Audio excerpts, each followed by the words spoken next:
Peace to the family. We're here to talk to you today about the coronavirus, the mythos, and its actualities. Let's go to the next slide. I'm on a time constraint. The coronavirus is nothing new. We go to this can of Lysol, we'll see clearly, and Lysol been around for as long as these damn viruses have been around.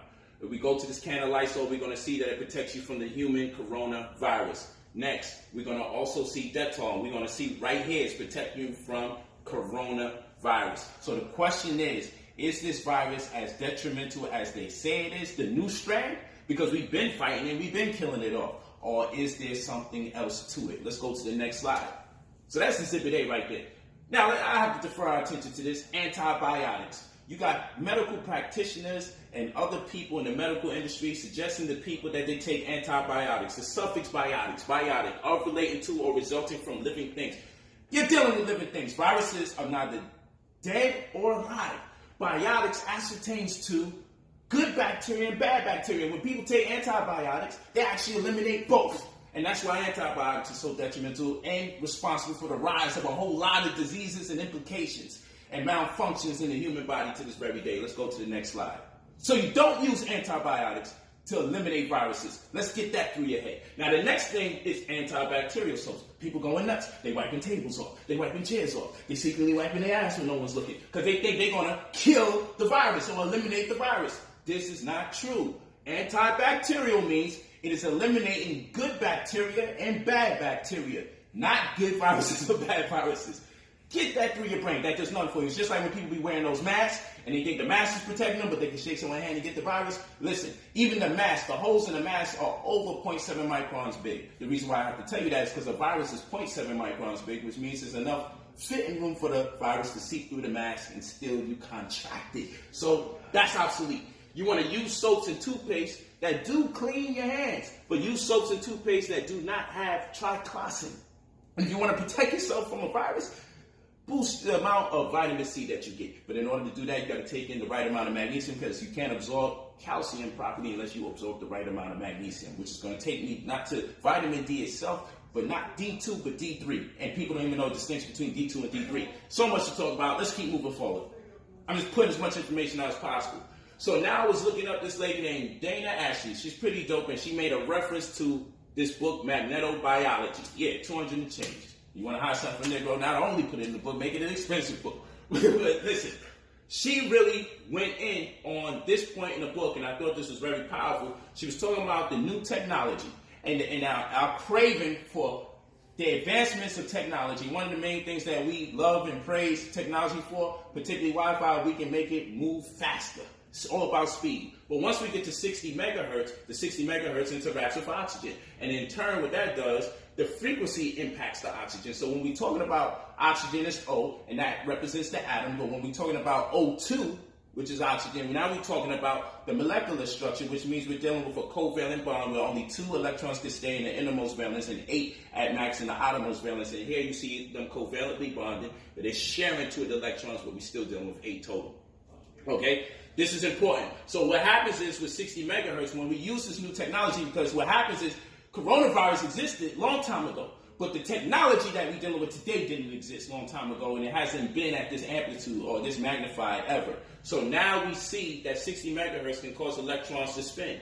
In doing so, we now have to consider the spin frequency of electrons when the oxygen molecular structure, being that it's covalently bonded and these electrons start spinning. What does that mean to represent for the biological body? Well, what that means to represent is that something called hemoglobin, which is a protein that's responsible for the uptake of oxygen to be distributed throughout the body, can no longer do its job effectively. All this merely means is that the 60 megahertz compromises the integrity of the spin frequency of the covalent bonding that transpires within the confines of the oxygen molecular structure, causes the biological entity to have problems using oxygen. Okay? That's what that means. That's all this means. Technology is causing us to have problems using oxygen. And what happens when you don't get enough oxygen? You pass out, right? Have you seen the videos with people in China? They just randomly pass out and they say, oh shit, that person got coronavirus. Let's go to the next slide. You'll see what I'm talking about. So, who are the main targets for the coronavirus? They say people with respiratory issues, oxygen. Elderly people, because what? Their oxygen levels on decline. Their ability to take in oxygen is on a declination. and diabetics. Why? Because the less oxygen people have, okay, first of all, diabetics, they call it autoimmune disease, and it definitely is a hormonal disorder. The hormone that's in question is insulin, and insulin does what? Insulin is a hormone. Hormones are instructions, and insulin tells the body, particularly the cells, to open up the cell walls to allow blood sugar to go in so it can metabolize glucose. So, when the body has a problem doing this, it's called insulin resistance. And this causes people to have problems taking in oxygen. Okay? Let's go to the next slide. So we see these three things in common. The ability to take in oxygen. Coronavirus targets the same people that's targeted when they subject to 60 megahertz. It's the same symptoms that we're subject to with 60 megahertz that we're subject to with the coronavirus. But we'll go on to the next one.